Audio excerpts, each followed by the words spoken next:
Shalom, Bapak Ibu Saudara dimanapun berada saat ini. Selamat pagi, selamat berjumpa kembali di channel YouTube Embun. Kita ingin bersama-sama membawa kehidupan kita di hadapan Tuhan. Kita mau bersyukur karena pagi ini kita kembali diberikan napas kehidupan. Mari bersama-sama kita siapkan hati dan pikiran kita. Kita masuk di dalam hadirat Tuhan. Mari kita berdoa. Terpujilah Tuhan Yesus Kristus, tempat pengharapan kami, sumber pertolongan di dalam kehidupan kami. Sungguh kami bersyukur Tuhan atas kasih setiamu yang tidak pernah ada habisnya dalam kehidupan kami.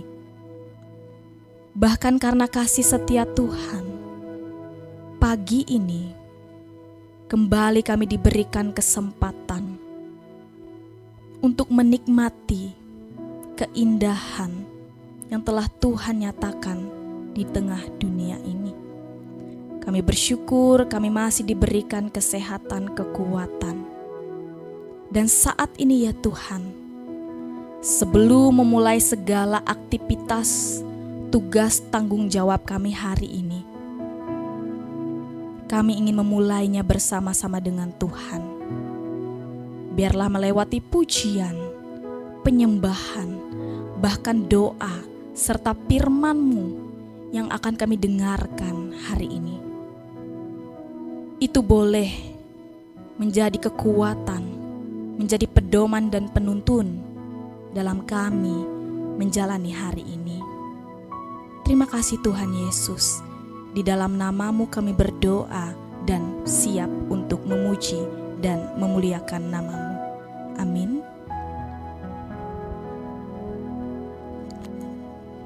Melewati pujian yang akan kita nyanyikan ini, kita percaya bahwa di tengah dunia ini kita memiliki Tuhan yang adalah sumber pertolongan dalam kehidupan kita. Bahkan di saat Bapak Ibu Saudara tidak sanggup lagi, tangan Tuhan yang akan terus bekerja mendatangkan segala sesuatu yang luar biasa dalam kehidupan kita.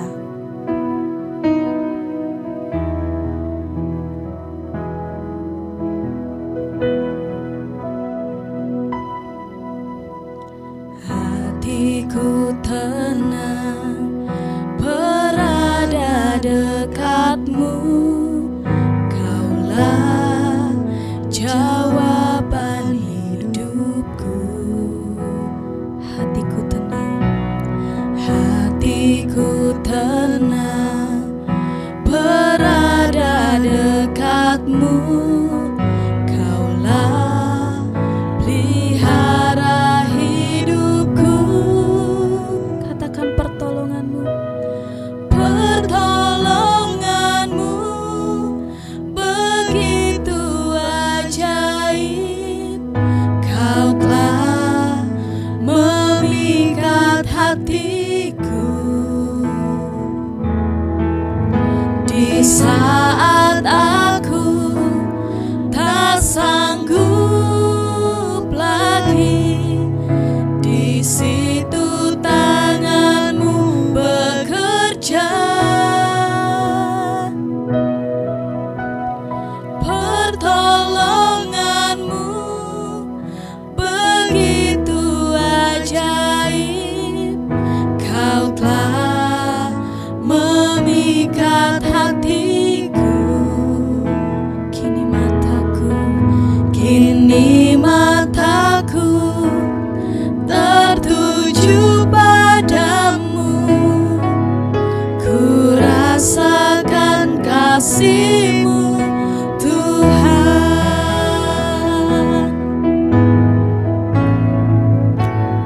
Mari kita rasakan kasih Tuhan dalam kehidupan kita. Kita bersyukur karena Ia senantiasa berada di dekat kita, tidak pernah meninggalkan kita sendiri, ketika kita sendirian, ketika kita berada dalam kesepian, dalam tantangan kehidupan kita, Ia Allah yang senantiasa ada, yang memberikan pertolongan.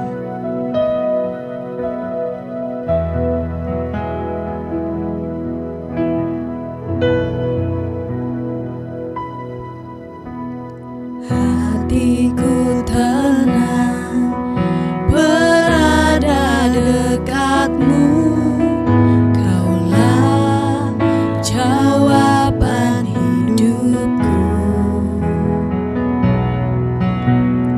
Hatiku tenang berada dekatmu, Kau yang pelihara hidupku.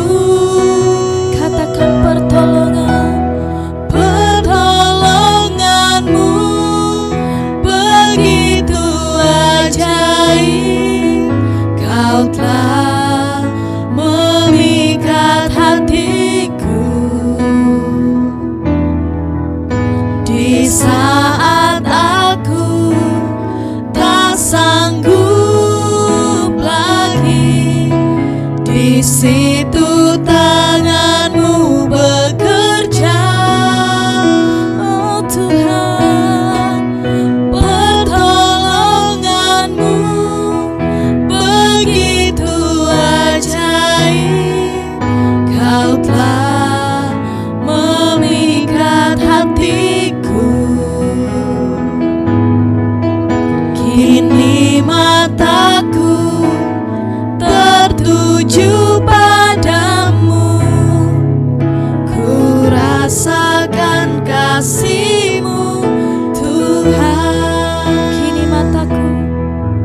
Kini mataku tertuju padamu, ku rasakan kasih-Mu Tuhan.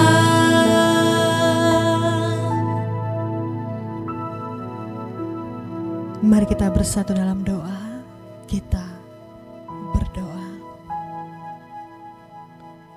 Ya Tuhan Yesus Kristus, dalam setiap keadaan kami, dalam setiap pergumulan kami, terima kasih ya Tuhan, bahwa Engkau tidak pernah meninggalkan kami seorang diri.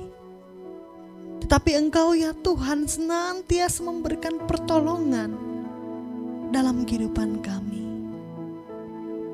Dan ya Tuhan, mampukanlah kami anak-anak-Mu untuk tetap setia, untuk tetap taat, hanya berserah kepada Tuhan Yesus Kristus, Sang Juru Selamat yang hidup, yang senantiasa menolong kami dalam setiap keadaan kami. Ya Tuhan, pagi hari ini biarlah hidup kami semua boleh menjadi kepujian dan kemuliaan nama Tuhan. Dan sebentar lagi ya Tuhan, hamba-Mu akan menyampaikan kebenaran firman Tuhan. Mari Tuhan, berkatilah hamba-Mu ini. Biarlah Roh Kudus-Mu yang berkata-kata, dan setiap kami, dimanapun kami berada, kami boleh mendengarkannya. Bahkan di dalam kehidupan kami boleh merefleksikannya dalam kehidupan kami. Hari-hari hidup kami, biarlah juga boleh menjadi kepujian dan kemuliaan nama Tuhan. Berfirmanlah Tuhan bagi kami. Kami siap mendengarkan firman-Mu. Terpujilah nama-Mu ya Tuhan. Haleluya. Amin.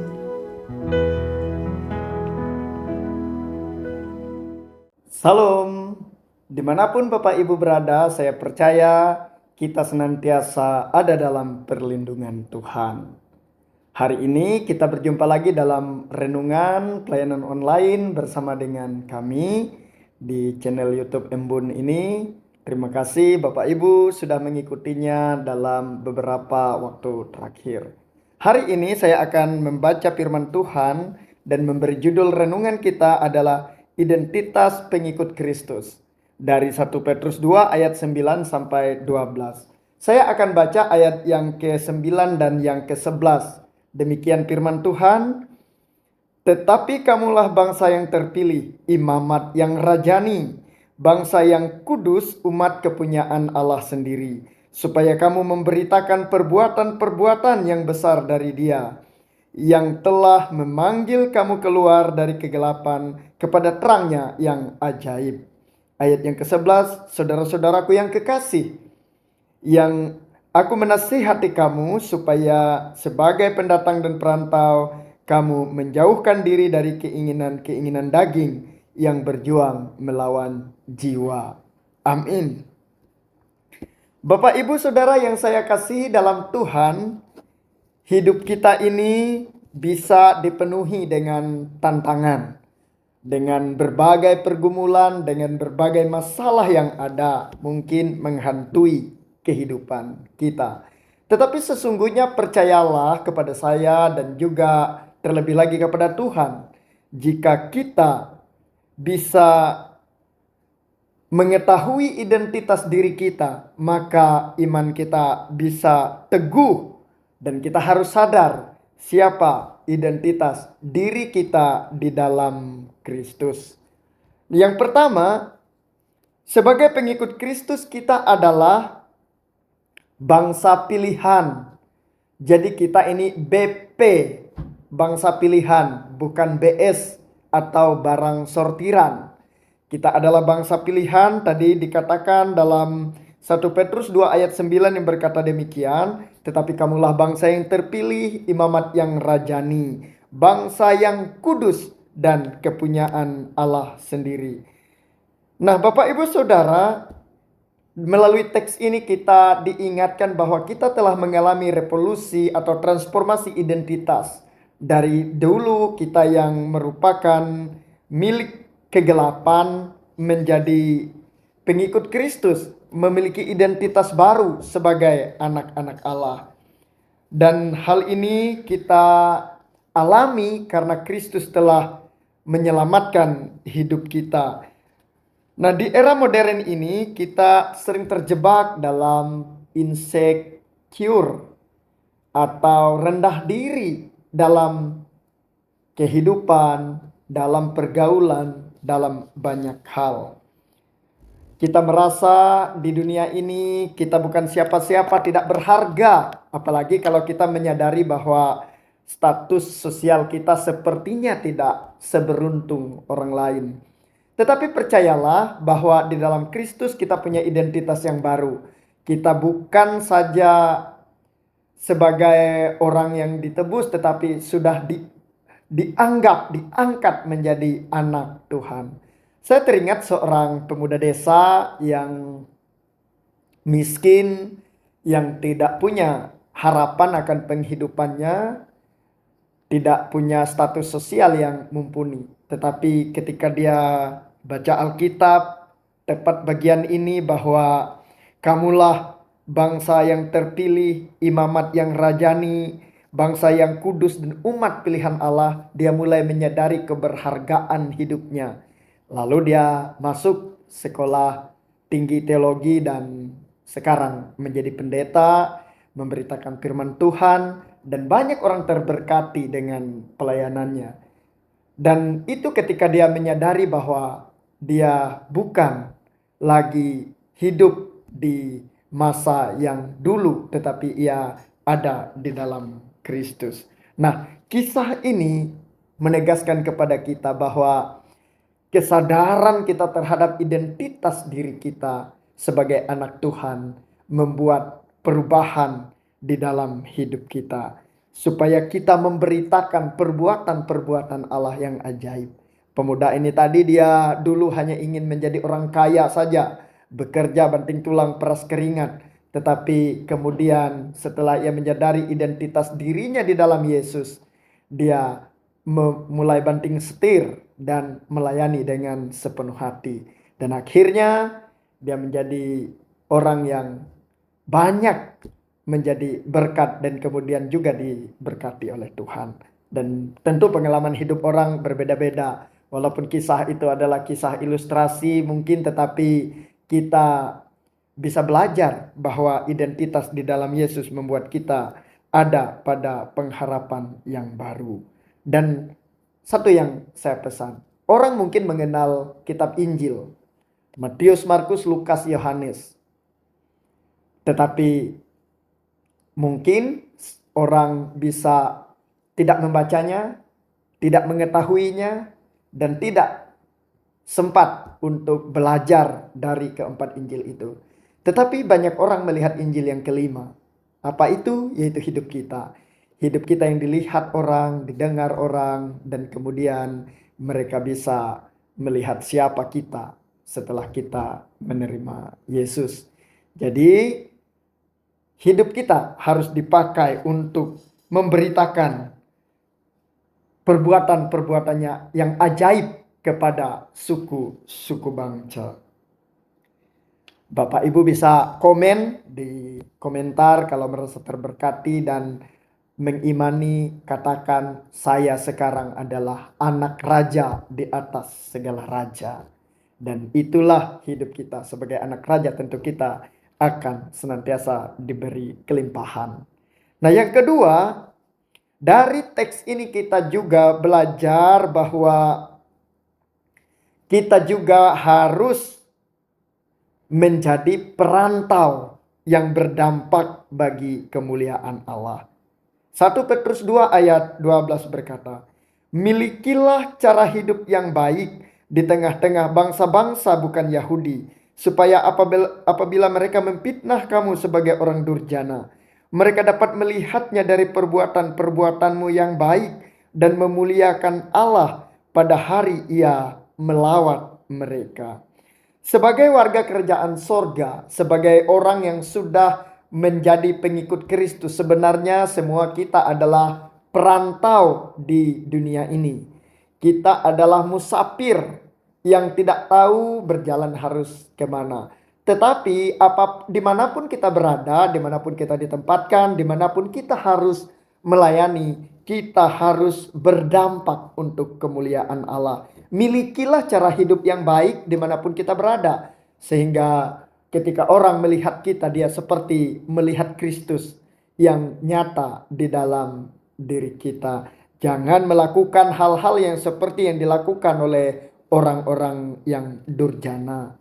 Jadi kita harus menjadi surat terbuka Kristus. Sebagaimana saya katakan tadi bahwa kita ini adalah kitab Injil yang kelima, kabar baik yang kelima. Kalau orang melihat kita sebagai orang yang buruk, ketika dia bersama dengan kita, dia tidak merasa kita menjadi berkat dalam kehidupannya, maka kita telah kehilangan identitas diri kita.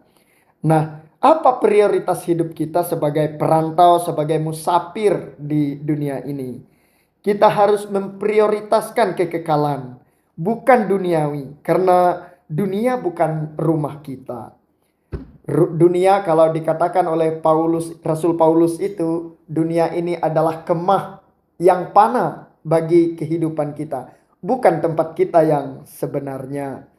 Jadi jangan kita terbuai oleh sistem yang ada, seperti keinginan untuk menjadi terpandang, keinginan untuk menjadi berkuasa, keinginan untuk memiliki segalanya, populer. Tetapi kita harus menjalani hidup dalam perspektif kekekalan, bukan kenyamanan sesaat. Dan apa lagi yang harus kita lakukan? Kita harus disiplin melawan kedagingan, perang batin melawan ego kita, kesombongan kita. Jadi walaupun kita adalah bangsa yang terpilih, imamat yang rajani, juga harus kita jalankan dengan rendah hati, dengan tunduk kepada Tuhan yang punya otoritas. Sadarilah bahwa kita hanya debu tanah yang dibuat, dihembuskan oleh Tuhan napas hidup ke dalam diri kita sehingga kita bisa memiliki kehidupan. Jadi yang center, pusat dari segalanya adalah bukan kita, tetapi Tuhan. Kita hanyalah perantau. Nah, kesaksian karakter yang kita munculkan juga menjadi hal yang utama. Dunia mungkin bisa menolak doktrin Injil, tetapi dunia tidak bisa menyangkal keindahan hidup seperti yang dicerminkan oleh Tuhan Yesus. Dia hidup penuh kasih, penuh pengampunan, penuh rasa empati kepada orang yang lain. Walaupun orang menolak Yesus banyak, tetapi karakter hidupnya adalah karakter yang indah, yang tidak mampu diikuti oleh siapapun. Bagaimana dia melayani orang dengan kasih, merangkul yang terluka, menyembuhkan yang sakit, mencelitkan yang buta. Dan kemudian karakter semacam inilah yang harus ada di dalam diri kita. Mungkin orang benci dengan orang Kristen, tetapi orang tidak dapat membenci kebaikan kita. Orang yang mengalah, punya rasa mengampuni yang tinggi, dan juga kasih kepada sesama. Nah, Bapak Ibu, kesaksian semacam ini harus selalu kita jalankan sebagai musafir di dunia yang fana ini. Segala sesuatu yang ada di dunia sementara, tetapi orang Kristen tidak mengejar yang sementara, kita mengejar kekekalan. Nah, Bapak Ibu, hidup ini singkat. Jadikan setiap langkah hidup kita betul-betul mencerminkan apa yang Kristus inginkan bagi kita semuanya. Dan itulah yang akan menjadi warisan yang abadi bagi generasi setelah kita. Amin. Tuhan memberkati. Mari kita berdoa. Bapa, kami bersyukur bahwa dengan menyadari identitas kami sebagai milik Kristus, kami tidak perlu insecure, kami tidak perlu rendah diri menghadapi kehidupan ini. Boleh jadi kami merasa menjadi orang miskin, tetapi kami yakin dan percaya lebih baik miskin di hadapan Allah daripada merasa punya segalanya, tetapi kami mati masuk neraka. Kami ingin agar Tuhan melawat hidup kami menjadi orang-orang yang memberitakan perbuatan-perbuatan-Mu yang ajaib di tengah-tengah orang-orang di sekitar kami. Kami juga bersyukur bahwa kami diingatkan bahwa rumah kami yang kekal bukan berada di dunia ini. Tetapi di dunia ini kami hanya sebagai seorang musafir atau perantau yang sementara, lalu kemudian kami akan pulang ke rumah yang abadi, yaitu bersama dengan Tuhan Bapa di sorga. Kami bersyukur karena sebagai perantau di bumi ini kami adalah utusan-utusan yang Tuhan pakai untuk menjadi berkat. Terima kasih Bapa, kiranya kami senantiasa mendapat lawatan kasih-Mu. Engkau berkati seluruh jemaat-Mu dimanapun mereka berada. Dan biarlah kiranya Tuhan, Engkau melawat kehidupan mereka. Engkau memberikan jalan keluar bagi persoalan-persoalan hidup yang dialami. Dan di tengah berbagai tantangan yang kami alami pada saat ini, ekonomi yang mengalami ketidakpastian, di mana bahan bakar minyak BBM naik, tetapi kami yakin dan percaya pemeliharaan Tuhan tetap ada dalam hidup kami. Terima kasih Tuhan Yesus. Kami berdoa dan mengucap syukur dan ucapkan doa yang Engkau ajarkan. Bapa kami yang di sorga, dikuduskanlah nama-Mu. Datanglah kerajaan-Mu, jadilah kehendak-Mu di bumi seperti di sorga. Berikanlah kami pada hari ini makanan kami yang secukupnya. Dan ampunilah kami akan kesalahan kami, seperti kami juga mengampuni orang yang bersalah kepada kami. Jangan membawa kami ke dalam pencobaan, tapi lepaskanlah kami daripada yang jahat. Karena Engkaulah yang mempunyai kerajaan dan kuasa dan kemuliaan sampai selama-lamanya. Amin. Bapak Ibu Saudara, Bapak Ibu sudah selesai mengikuti doa pagi dari channel YouTube Embun pada hari ini. Dan kiranya hari ini hari yang penuh dengan berkat, sukacita, dan kebahagiaan bagi Bapak Ibu semua dimanapun berada. Tuhan Yesus memberkati kita. Salam.